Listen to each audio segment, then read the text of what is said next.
right, now we're going to move to our second presentation. I'm going to invite Darryl Boyce to the podium. He's a professional engineer, fellow and life member of ASHRAE, and an ASHRAE Society president for the year 2019-2020. Boyce is currently retired, but he was previously serving as special advisor to the vice president and assistant vice president facilities management and planning at Carleton University in Ottawa, Ontario. Boyce is also a graduate from the University of Alberta, and he holds a Bachelor of Science Engineering. Oh, thank you. It's a pleasure to be here, and I'm just going to make a couple of comments. When Bill was describing the member categories, I fall into other. So I've spent my life on the facilities management side of the university sector. So I'm a little bit abnormal in terms of a member in society. And if you look back at my presidential year, my focus was to our members and to the industry that we need to design for people and performance, putting people first. So that kind of follows along from my life as a facilities person. So the presentation will provide a roadmap for evaluation of opportunities to reduce energy and carbon emissions in existing buildings while improving the indoor environment. The presentation will review several evaluation tools to be used to prioritize those activities. So we're going to talk about some challenges, some ASHRAE initiatives, intelligent buildings, evaluating opportunities, capital plan prioritization, energy reduction renewal. We're going to do a couple of case studies, one at Carleton University and one in the ASHRAE Global Headquarters. So the challenges are quite obvious, and I think we've talked about them a lot here in this section. We have rising costs for energy, requirements to reduce carbon emissions, the absolute need to improve indoor environmental conditions, and this was really came to a real head during the pandemic, and we really found it put a major focus on indoor environmental quality. Now the aging infrastructure is part of it, and deferred growing maintenance backlog. So the elements to consider are really a condition of the life expectancy of the existing systems and equipment. So you need to look at the facilities you have and say, how are they doing? You need to then also evaluate the indoor environmental quality in those facilities, and then look at opportunities to reduce energy consumption and carbon emissions. And then the bottom line of it all is finding the available funding that you can actually look forward to improve the conditions of these facilities. So in the Ontario University system, we adopted a facility condition assessment program, and this program collected comprehensive facilities condition data, and we had commitment in the universities that we would renew the data of 20% of our buildings on an annual basis, so we keep it active. And we were reporting that to our government, who funded a major part of our renewal and upgrades budget, so that they could assess the requirements in the university system. So once we had that, we looked forward to a fact-based prioritization capital investment. So we were looking at setting priorities, and number one on that was impact on off-campus experience. You know, we heard a presentation about the facilities support a good learning and healthy environment for students, so that was important to us. Impact on the strategic objectives of the institution. Return on investment, obviously, if we're looking at renewing facilities. The level of risk that we were reducing, and organizational key objectives. So in the energy evaluation component of it, we found that there's actually three systems that would work for us in that regard. ASHRAE Building EQ, and you heard a presentation on that. And Building EQ for an existing building is the most powerful part of that tool, because it links into that audit. So not only does it tell you how you're doing in the building, but it also gives you opportunities where you can enhance that operation. There's also Green Globes, which does very similar things, and then lead existing building operations and maintenance. At our university, the ASHRAE Building EQ was not sort of at a situation or a level of operations that we could rely on at that time, and we ended up using the Green Globes methodology. So Building EQ is a free web-based portal benchmarks energy, calculates EUI based on climate zone, includes operational carbon metrics, and assists ASHRAE level 1 audit. If we were doing this today, we would be looking more to look at building EQ. And then in the operation assessment is what I was talking about is the most valuable. It actually uses real energy bills, reflects how the building is designed, used, and operated, and the rating goes from 0 to 200. Allows for tracking of improvements and ongoing building to itself over time. And that's critical. You can come back on an annual basis and redo the audit and redo the numbers, and you can start understanding how you're doing in terms of improvements. Now the green globes, the existing building, establishes baseline, assesses opportunities for energy savings, reduce environmental impacts, and lower maintenance, and creates a baselines for improving energy, water emissions, data, pressure, and to some extent indoor environmental quality. The lead existing building operations and maintenance focuses on performance data, allowing projects to earn lead points and building performance monitoring. Again, they're migrating to a more sort of annual monitoring basis in that program as well. So, in the meantime, sort of after we got our program all started, ASHRAE focused on decarbonization and created a number of guides. The guide to strategic decarbonization planning is very useful in terms of looking at those buildings and how you can move them forward. Building performance standards, grid interactive buildings, decarbonizing hospital buildings. There's one thing that wasn't on my bio, is that for the last couple of years I've been put onto a hospital board in our local community, so I'm now sort of doing these facilities things in the hospital environment. Decarbonizing building thermal systems, heat pumps, TM65 for North America, whole life carbon, and building decarbonization retrofits. These are very valuable guides to be used within the industry. So the other thing that makes a lot of sense when you're looking at effective operations and for both the people and the energy utilization is smart buildings. So we've heard a bit about that here as well. And it's really about effectively maximizing and assessing building operations in a smart building and providing actionable insights. It requires technologies and solutions that collect and analyze real-time data about the building performance. Smart buildings can optimize functionality and deliver on effective building operations and indoor environmental quality. I think it's the next generation of what we can really do. I'm seeing a lot of developments in that area that are very promising. And it's really, we cannot know if we are moving in the right direction without accurate data and measurement. So building analytics is really part of that, intelligent building, smart buildings. And analytics came along before the sort of wholesome artificial intelligence programs that we're seeing being developed now. And it was really looking at how the building was operating, comparing it to a model of proper operations, and then indicating to you when it was out of sync with the way it should be operating. And even studies back in 2017 said that if you could just put in analytics, you could save up to 5% of your energy use, giving you probably a 1-year payback for the cost of that analytics program. Analytics also makes it possible to track and verify previously implemented energy savings and indoor environmental quality initiatives, see how you're doing over time. So I'll just talk a little bit about Carleton University. We were founded in 1942. We're located in Ottawa, Ontario, Canada. And we have 44 buildings, big chunk of land, 35,000 full-time equivalent students. And we had a design rating system utilizing green globes, and the building operations rating system, as I said, using green globes, and a building condition, facility condition assessment program as well. So along with all of this data we had, we decided the university would put together a strategic plan for sustainability, and that happened in 2012. It's been modified somewhat since then, but it's pretty much fundamentally along the same track.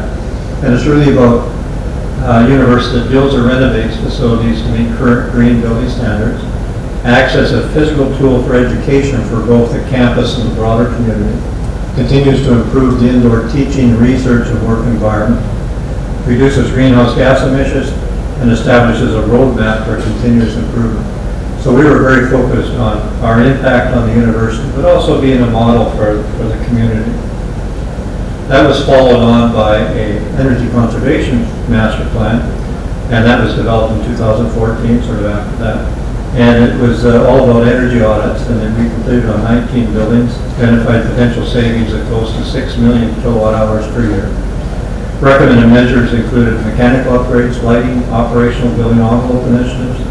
Master plan document provides an inventory of existing energy and water use and provides a baseline to measure future reductions.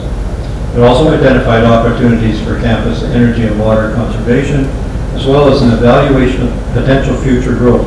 So our campus had a certain capacity of both its steam and chiller capacity, water and electrical. We wanted to see if we could reduce energy in some of our existing buildings. How many new buildings could we add to the campus without expanding our infrastructure? So out of that came a portfolio of our buildings to say, you know, what's our energy performance by building? And so we could start to focus on the higher use energy buildings and begin our program to say, should we be looking at them first and moving down the list of energy hogs, so to speak. So then we also did a greenhouse gas emission, carbon emission analysis. And our largest energy user building didn't become the larger greenhouse gas emission or carbon emission building. It ended up being our engineering building because of the research that was going on in the building. So the two things didn't totally line up. But it was more difficult to deal with the research contribution to carbon emissions.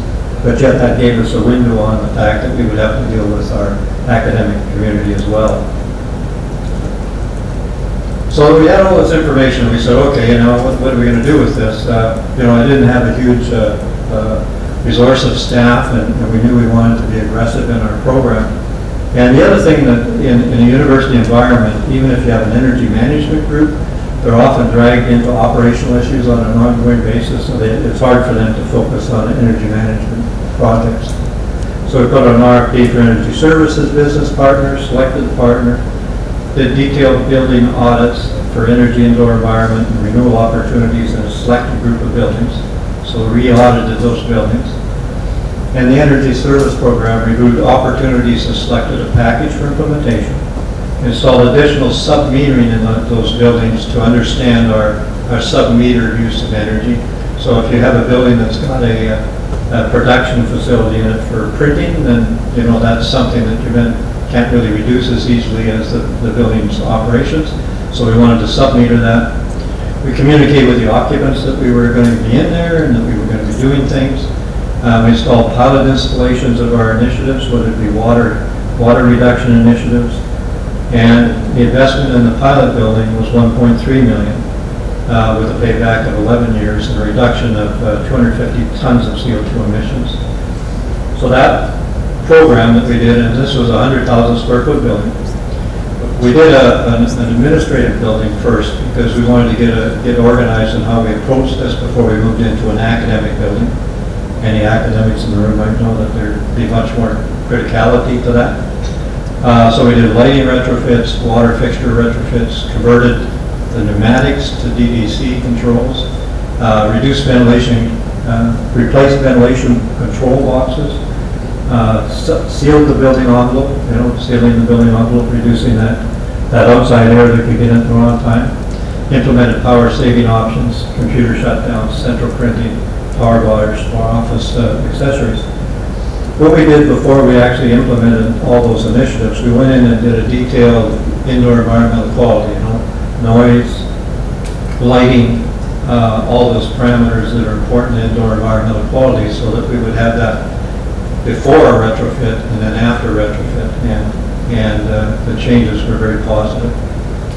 So anyway, again, this was, we had electrical savings of 791,000 kilowatt hours, steam 508 kilograms, and water savings. So we had an overall 11-year payback.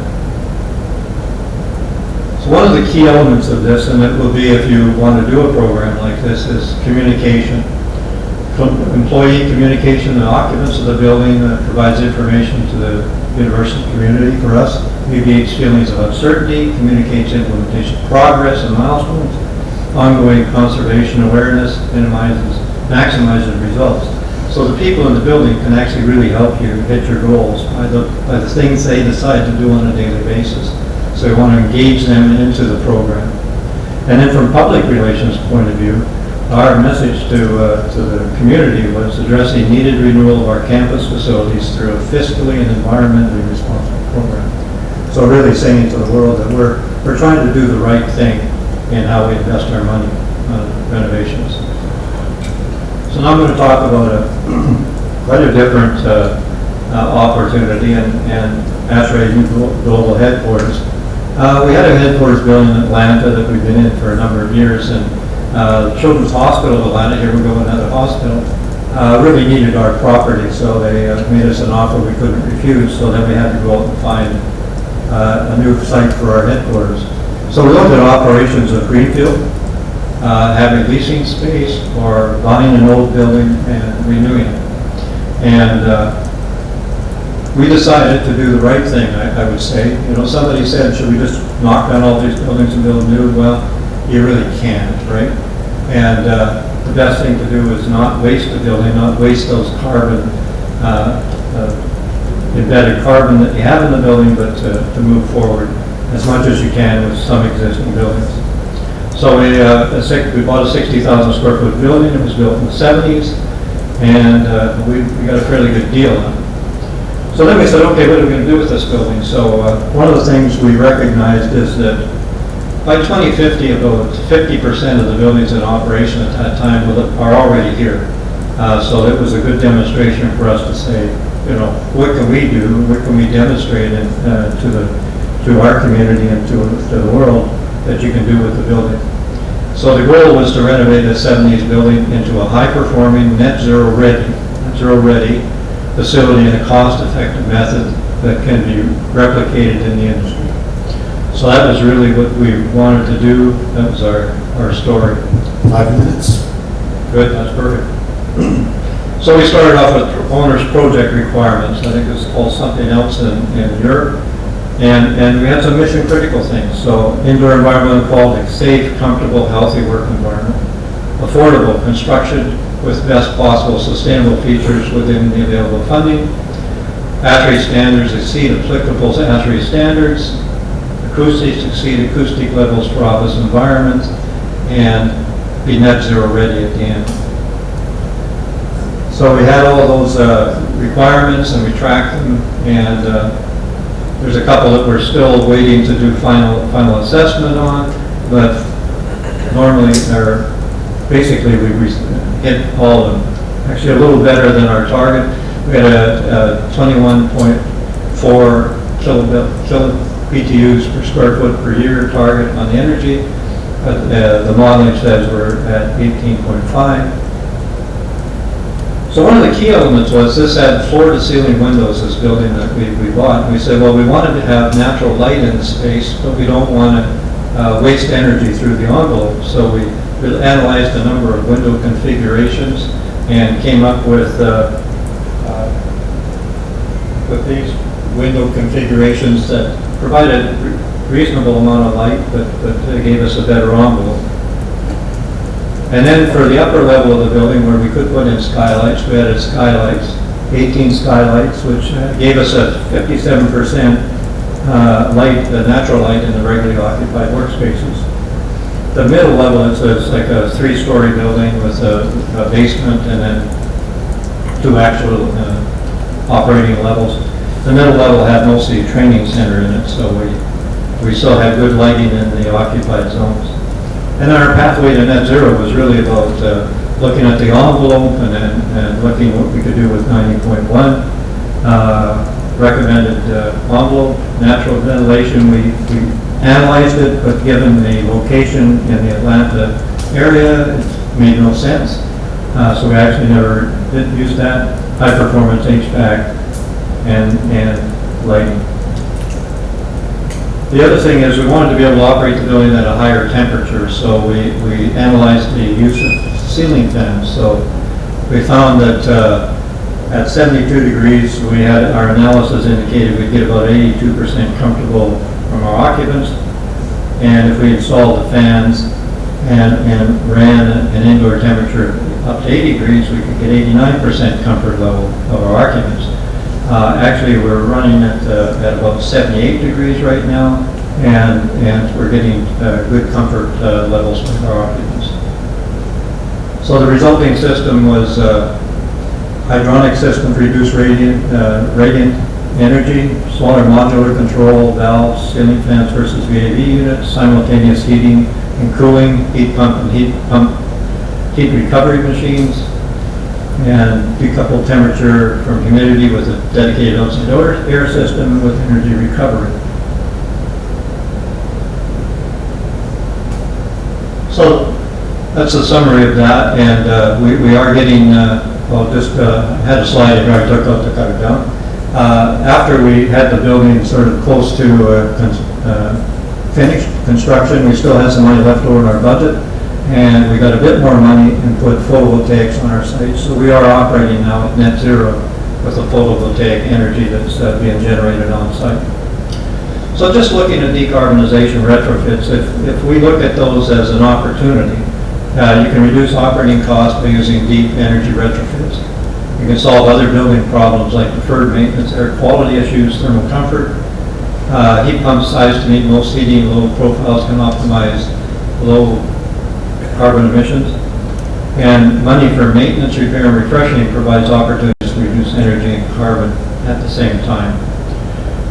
Now what we're trying to show on this slide, if you want to take a proper approach to this, first of all, you start with retro commissioning. You take your building and you commission the systems to operate the way they were intended to, and if that to see where that gets you to. And then once you've done that, then you look at the energy efficiency measures as the next step, because now you know what your real baseline is. And then if you can then after that, if that doesn't get you to where you need to be, you can look to deep energy retrofits. That's where you do major changes to the building systems. And then if you've done that, you can look to electrification and then on-site electrical generation.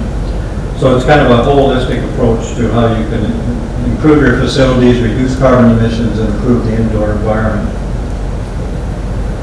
So my final thoughts are, you need to assess where you are, both on a facility condition assessment, on your energy assessments, and your indoor environmental quality assessments. Then you need to take that data and put together a plan of how you're going to improve the situation in your building. And then after you have the plan, act, and then measure. You know, I think it was Don said you can't manage what you don't measure, and that's exactly true. So you need to measure at the beginning and complete measure at the end, and continue to measure to see that you're continuing to meet the requirements. The weakest link often is when you turn it over to the operators and they cannot find ways to actually meet those operational requirements. Maybe they're not properly trained in the utilization of those systems, or they just revert to their standard practice of do a manual fix and keep that person in the corner office quiet. So anyway, that's my presentation, and I'd be happy to answer any questions.